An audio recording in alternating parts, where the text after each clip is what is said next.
Love these type of stories. There's Doordash, there's Uber Eats, and then there is the one and only Tony Macaroni. There he is, started his own business, right? So let's jump in. Yeah, they have a podcast where you can spend an hour. I'll put the link and do, he's doing like a drive around. You can join him on the podcast. I don't know, maybe as a food delivery driver, you could learn something. I'll play a little snippet of it. It's 1 hour long, but the link will be directly underneath the video. So delivery apps seem like a good idea, and it's obvious why they're handy to have around. It's also often unclear whether delivery apps actually work for anyone involved. So, for anyone involved, do they work for the person ordering the food? No, it's so damn expensive, right? We did an example the other day where there was a sandwich that cost $14 on the menu in the restaurant. By the time the person got it, it was $35. So it's extremely. Then for the driver, what is he getting paid? $2 lately, plus tip included? There's no money. Now for the company, for Uber Eats and Doordash, oh yeah, they're smiling. But in steps Tony, the one and only, delivering macaroni. So let's check it out. It's also often unclear whether delivery apps actually work for anyone involved. They make your stuff more expensive, often in hard to see ways. They take huge fees from restaurants. Oh yeah, by the way, those restaurants really get shafted, right? That need it to survive. Drivers don't get the pay or benefits they should. And in many cases, even the apps themselves don't make any money. What are we doing here? Into that messy equation comes a man named Tony. Tony delivers. Tony Ills has become something of a folk hero in Seattle area by advertising a much simpler and more human strategy with a bunch of simple signs and a $5 delivery fee. He's starting something of a delivery revolution from the seat of his bike. Now, I'll tell you what, the restaurants love him because he doesn't gouge them, right? And that $5 is more than the bullshit, that the $2 bullshit that Uber Eats is paying. So he's actually making some money and making way more money for the restaurant, right? So in this episode, and I'll play a little bit, Will Poor goes on a delivery run with Tony and tries to figure out why he's become such a viral sensation and whether he can turn it into a business. So Tony, hit me up. If there's anything we can do to amplify you, and I'm sure other YouTubers would love to amplify you and lift you up, if whatever we can do for you in the Seattle market. I know you're rocking and rolling. I know you're going viral, but we're still here for you, right? Because these are the type of stories I absolutely love. Pro Sony LinkBuds style that actually shove into your ear to just a normal pair of AirPods that just kind of hangs there. But even that wasn't solving my whole problem. Yeah, that's definitely not solving our problem. When you're done, I'll find you again, all right? Okay. Oh, because I'm hustling? Well, I just realized that I signed up to do a story about a delivery guy. You're all right, man. I don't know how I expected this to go, but... It's a pleasure meeting you. I got Tony! up my game here. Tony's backstory is pretty simple. He was driving for Uber Eats when those new fees suddenly killed demand. So at the beginning of February, he decided to go it alone. He put up some very DIY flyers downtown with an offer. Text him a food order from any restaurant within a couple square miles, and he'll get it to you for $5. Love it. No taking a cut from restaurants, no service fee, no delivery fee, no local operating fee, just a tip if you're feeling generous. He went viral pretty much instantly. Right now on Cairo 7 tonight, growing frustrations for Seattle's new food delivery rules. One driver becomes his boss's competitor. Now, just a few weeks later, Tony is a full-on local celebrity. He's all over the news, Reddit, Twitter/X, and he says the orders have followed. The biggest challenge is cadence. He might get 5 texts all at once and then nothing for a while. So he's trying to figure that out, along with the fame. Has this amount of attention been weird? Oh, it's crazy. I mean, it's just like, all of a sudden my opinion matters. A lot of people are asking me, they're just like, how much money are you making? And I'm Right. I'm like, well, I'm not a monetary guy. I'm not a business-oriented person. But what's interesting is like, I feel like I've introduced a solution for like a social thing. Tony's social solution goes something like this. Because of apps like Uber Eats and Doordash, yes, delivery has gotten expensive. But more than that, it's gotten rushed and sloppy and impersonal. It's just bad vibes all the way down, and it's ruining takeout for everyone. It's such a hard position to be in. For who? For everybody, every party that's involved, the restaurants, the city, the people that are working as a deliverer, they're in this terrible toxic relationship with somebody. Like the restaurant owners and the apps, and the drivers, and just like that whole thing. Well, just like think about last time you went into a restaurant and some driver goes in and is like cuts in front of you, and you're just like, what in the world? Like, hey man, I've been standing here for 5 minutes. What's your problem? You know, that person they're hustling, right? So they're going in and they're not thinking about that at all because that's not their psychology. No, they gotta keep moving. Right. And from where Tony's standing, the apps are moving in precisely the wrong direction. I think that the apps have this kind of misaligned misdirection of where they think the market is and what they're planning for. I think that their whole goal is to like send robots to the buildings and, you know, send automated cars. And it's like, okay, well, if that's your solution, then you might bleed for a while, right? Like, and so it's like, I'm not a monetary guy, but I can tell you how to make it work a little bit better. Tony's whole thing is to strip all the tech and anonymity out of the process and be your friendly neighborhood delivery guy. And he thinks people will actively prefer a more social alternative, even if that care and attention limits him. I'm almost like kind of certain once I get to a certain number of people that order from me, I almost kind of want to cap it to kind of ensure the law of Dunbar. Dunbar's number is another favorite Tony topic. It's a theoretical limit to the number of social relationships any one person can maintain. You want to cap the number of people that order from you so that you can stop and chat for a couple of minutes, so you can get I love his attitude. Customers. I don't even call them customers. I'll just call them my friends, the homies, you know? There you go, They're literally like, yo, Tony, can you get this for me? And I think that's kind of the thing is like when you try to turn it into a business to customer relationship versus a person to person relationship, they're not going to be as understanding. Yeah. If I forget your drink right now, someone will be like, Tony, it's fine. Yeah. You don't have to go back to Chipotle. Totally. But if I forget on Uber Eats, they're going to be like, yo, man, what's going on here?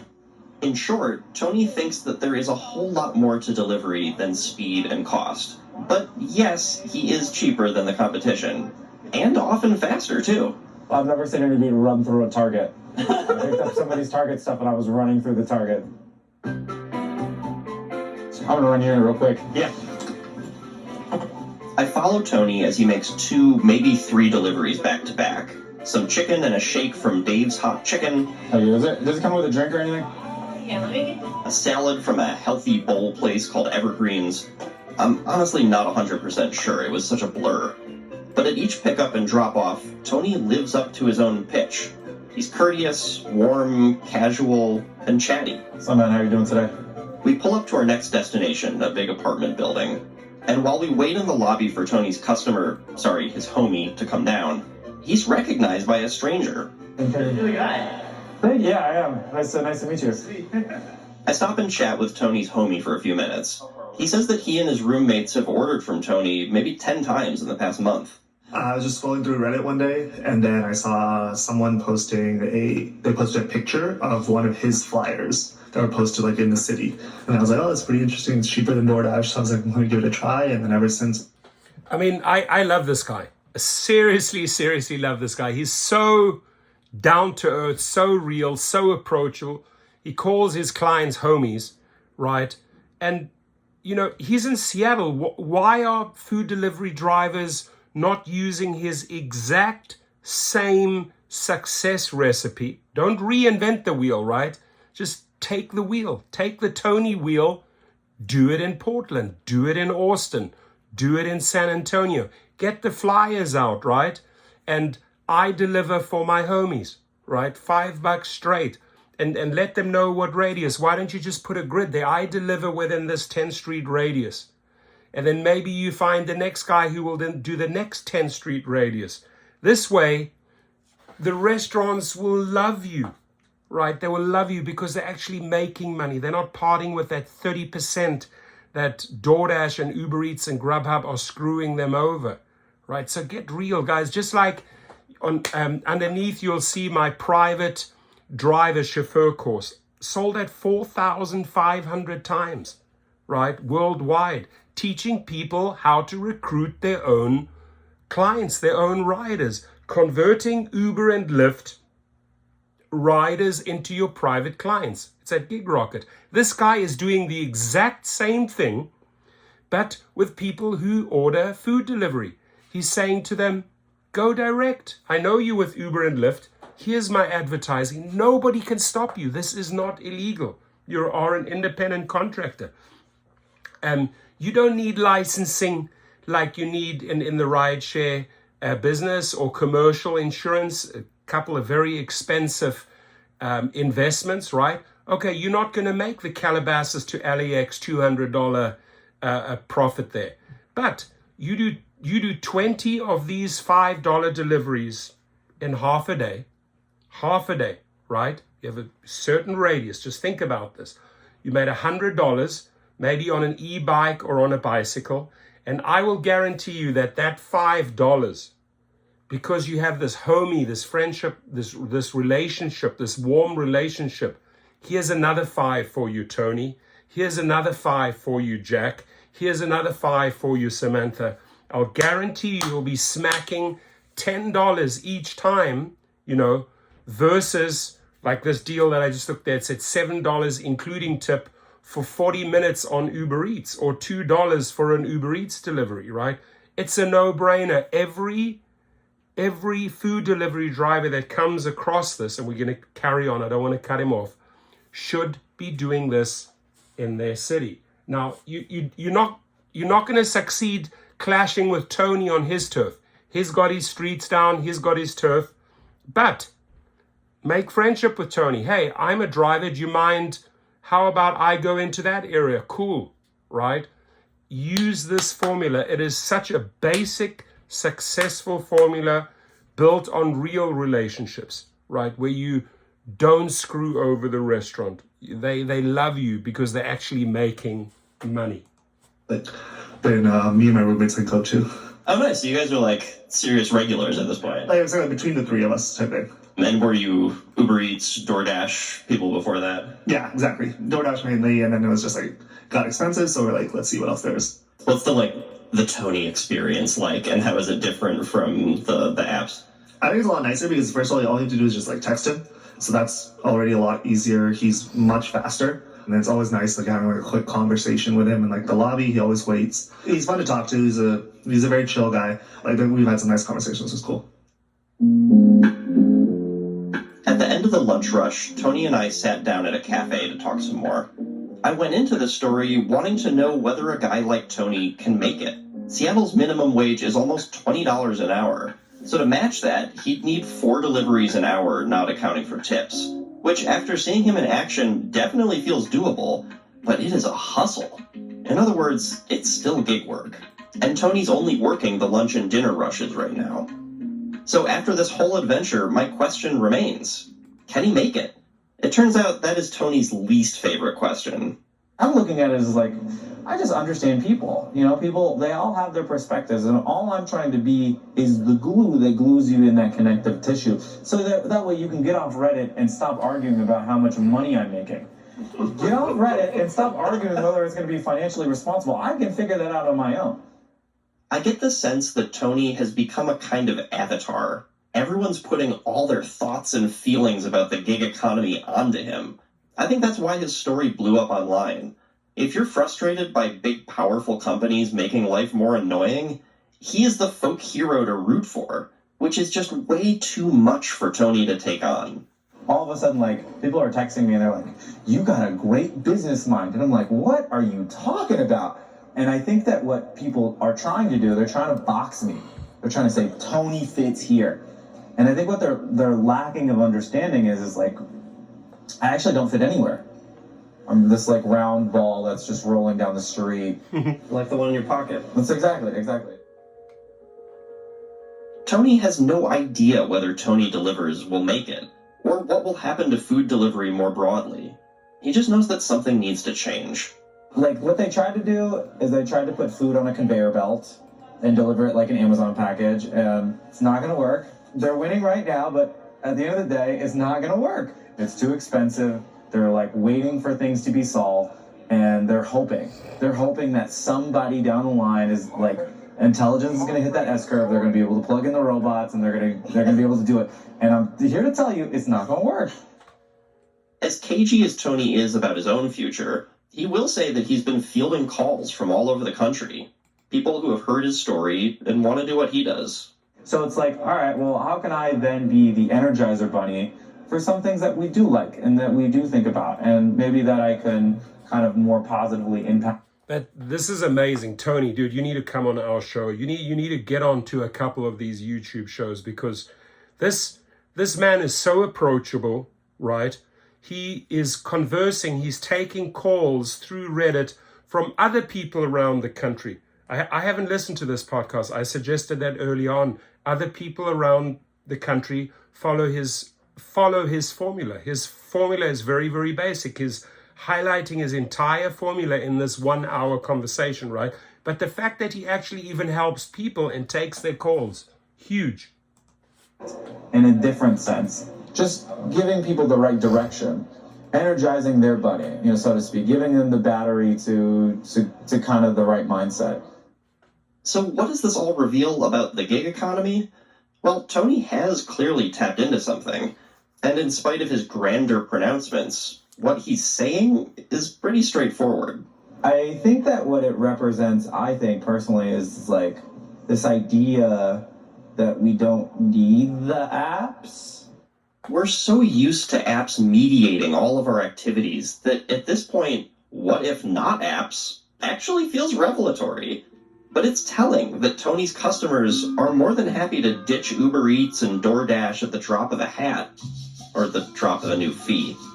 And if big tech companies really do double down on automation and robots, more people might actively seek out more humanity, more idiosyncrasy, more Tony. Tony himself wants to experiment and meet people and hopefully pay the bills. And if he accidentally starts a revolution along the way, all the better. It would be nice to be known as the guy that was trying to connect us back together. That'd be kind of cool. But not in like the sense of like, this was the guy. It was just more like, oh, like this Tony Isles mentioned this and we thought it was like a good idea and it worked. And then like eventually like, we reconnected. So there's another 50 minutes. The link is right beneath the video. Please like and subscribe to the channel. Share this. This is really, this video could be instrumental, right? Reddit is already instrumental converting these abused food delivery drivers to the Tony formula, who actually then start enjoying their work again, get the recognition from the customers and from the restaurants, get tipped well. I mean, let's get this viral. This is like probably to me right now, the most positive story of the last month. This morning I had to sadly make a story about a driver. It wasn't his fault. He didn't do this intentionally, but he drove over a little 1-year baby girl who got out the car because the parents took the eyes off the kid, right? And these type of depressing stories, right? They, oh my God, oh damn, this hurts, this carjacking, this killing. And then suddenly you have the Tony story, right? And people say to me, why don't you bring more positive stories? Bring me the positive stories and I'll talk about them. Finally, I found one, right? And every food delivery driver should be following his formula. He is making black and white little printouts. He's scoped out his area. Let's say you operate downtown and you say, hey, my name is Samantha, or not, my name is Jack. I deliver in this grid, and you put the little map in there. I charge $5. The restaurants love me, right? So they put the order through. They call the order through to the restaurant. Tony or Jack or Samantha go and pick it up for $5. And you will get another $5, right? This is not the bullshit Uber Eats $2 including tip delivery that's taking 30% from the restaurant. So he is on the money. He's basically, in the first 15 minutes, showing us how these companies are exploiting the restaurants and exploiting the drivers. And he is offering a very simple, successful formula. Food delivery drivers. There's a lot of great channels out there that give you good input on DoorDash. Your driver Mike or Pedro San Diego. Good channels. But this is back to basics. This is taking the power into your hands. This is giving the power back to the restaurants. And we should amplify this, amplify this, amplify this.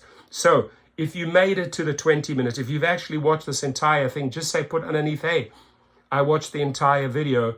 Yes, I'm interested in this. I get it. If you want me to explain his formula on a phone call, I'll do it. But the man is waiting for your call. He's on Reddit. You can look him up, right? I'll leave the link below. You can watch the entire podcast and learn and learn and learn. Thank you. Thank you, Tony, the one and only, who serves macaroni.